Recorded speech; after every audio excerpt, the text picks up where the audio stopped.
Hey guys! So last week I recreated a Nikki Tutorials makeup tutorial. But in the beginning of the video I told y'all that I am legally blind. However, I kind of left it at that. I didn't really give details or an explanation. So I thought this week I would take the opportunity to answer the plethora of questions I've gotten on this topic. Okay, so first up. Whoa, what happened? How did this happen? Were you born this way? Was there an accident? No, I was not born this way, and I'm sorry to disappoint your morbid curiosity, but there was no grotesque accident either. I was born healthy, fully sighted, great. When I was 8 years old, I got tonsillitis, like a lot of kids do. It kind of runs around the schools, right? So, fine, went to the doctor, got medication, and it went away. And then about 6 weeks later, I woke up on the Monday after Easter, totally blind. Lights out, blind. So my parents took me to a specialist in Dallas, and I was admitted into the hospital. And the next 10 days, I was poked and prodded and blood tested and spinal tapped and MRI'd and given a hell of a lot of mint chocolate chip ice cream cones. And during that time, a pretty good chunk of the sight in my right eye came back. Not all of it, and to a fully sighted person, probably not even, as much as you would think would be decent, but a good amount. However, none of the sight in my left eye came back. Totally blind. All right, so there's the how, and now the why. Essentially, when I had that tonsillitis, the antibodies, I want to make this very clear, not antibiotics. Please do not rush to your medicine cabinet and throw out your amoxicillin. The antibodies that are inside all of us that fight off diseases and illnesses, they did their job, fought off the tonsillitis, but then somewhere in that 6-week period, they got a mixed signal, maybe from my immune system. I don't know, I can't really remember, but they attacked my optic nerves. So the optic nerve, if you don't know, is essentially like the nerve that acts as the signal carrier between your eye and your brain. So they attacked that, essentially shutting down the signal and shutting off the lights for me. If I gouged out your blind eye, would you be able to feel it? Yeah, I'd feel it. And then you would feel my response. So what can you see? This is a tough one, and I hate to say it, but my answer is I don't know how to explain it.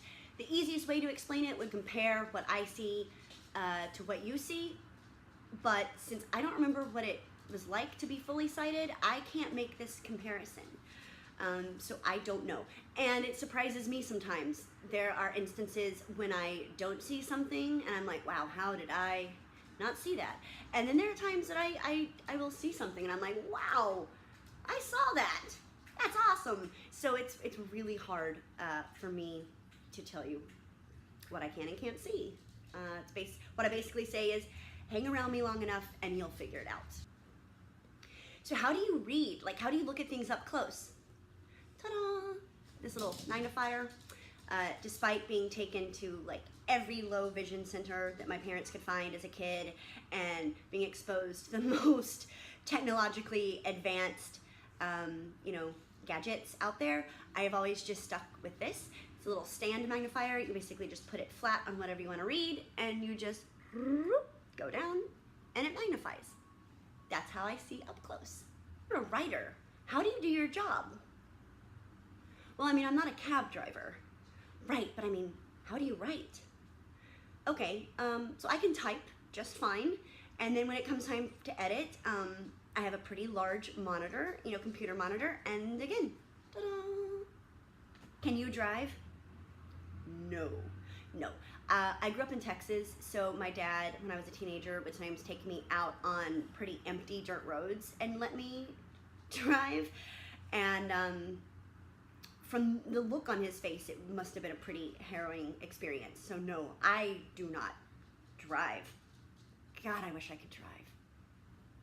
How do you live in LA if you're not able to drive? Actually, a pretty valid question. Honestly, depending on what area of LA you live in, the city is much more walkable than people think.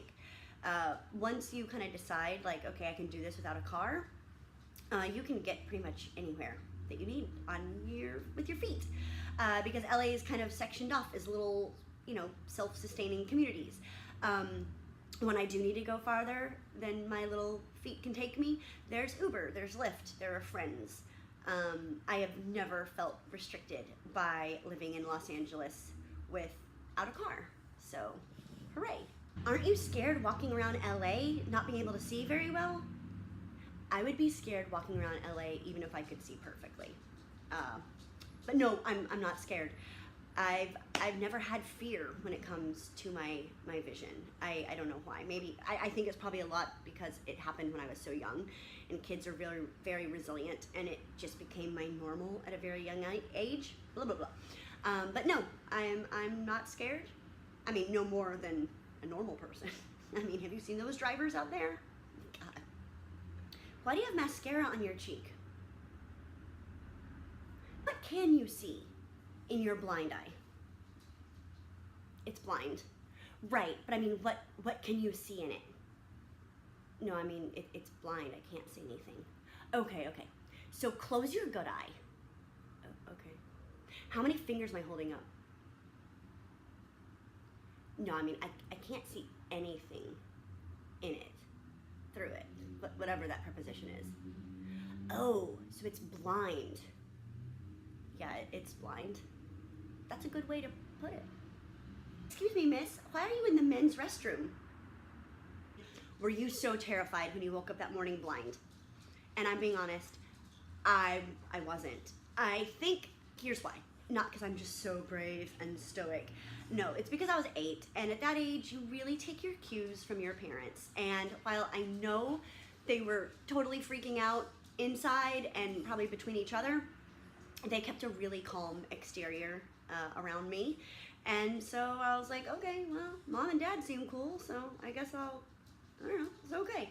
I was just annoyed that I had to miss school, and I was annoyed they were like babying me. They kept trying to like hold my hand to guide me places, and I was like, guys, I got this, as I'm like bouncing off of parking meters.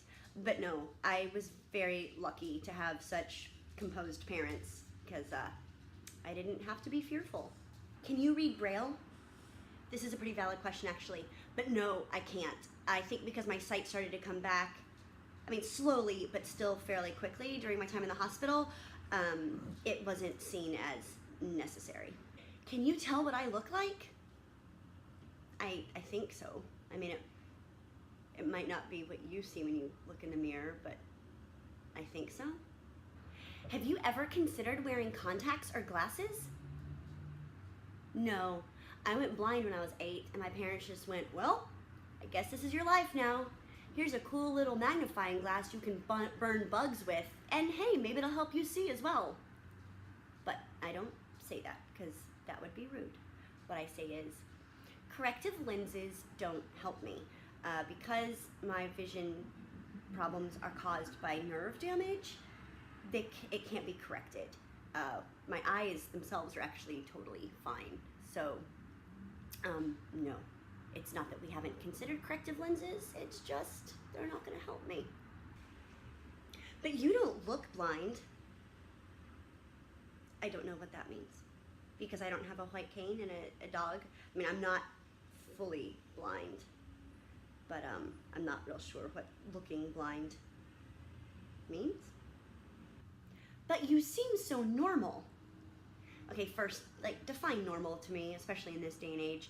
And secondly, yeah, I've spent my whole life faking it, because I don't want to deal with pity or sympathy or crazy questions. I had a roommate in college once who I lived with for 4 months before she discovered that I had a vision problem. Obviously, we weren't very good friends, but still, we lived in like a 15 by 15 room together. So yeah, I am good at faking it. But stuff still happens. I still fall down steps. I still bounce off of poles that I don't see. Blind moments still happen. No matter how good I am at faking it, I cannot fake it all the time. I find myself mimicking kind of normal social behavior a lot. So like when I'm in a group and everyone's looking up at something, I'll look up even though I have no idea what they're looking up at. I'm like, oh, we're all, I mean, it's not even a thought process. It's just second nature to me now. And this was tricky. One time I was at a restaurant on a first date and the guy looked across the table at me and he said, do you know that your menu's upside down? Do you still think I'm cute? Whoa, did you see that?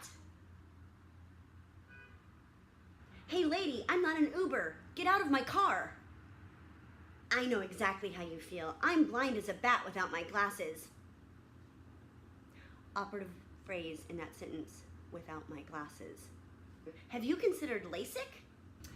Sometimes when I'm in public using my magnifier like on my phone or something, I'll get people that'll come up and say, are you a jeweler? Is this similar to something that jewelers use? Have you considered eating more carrots? So do you have really good hearing? Yes, yes I do. Scary good hearing. I am the most amazing inadvertent eavesdropper that there is, so be careful what you say around me because I will hear it. And I'll remember it because somehow my memory also is compensated. I have like the memory of an elephant and I remember everything that's ever said to me all the time. So even if you're whispering, I will hear it, I will remember it, and I will repeat it back to you in 7 years. So do you have a really good sense of smell? Yeah, I do. Do you want a piece of gum? How do you know if a guy that you're dating is cute? I don't.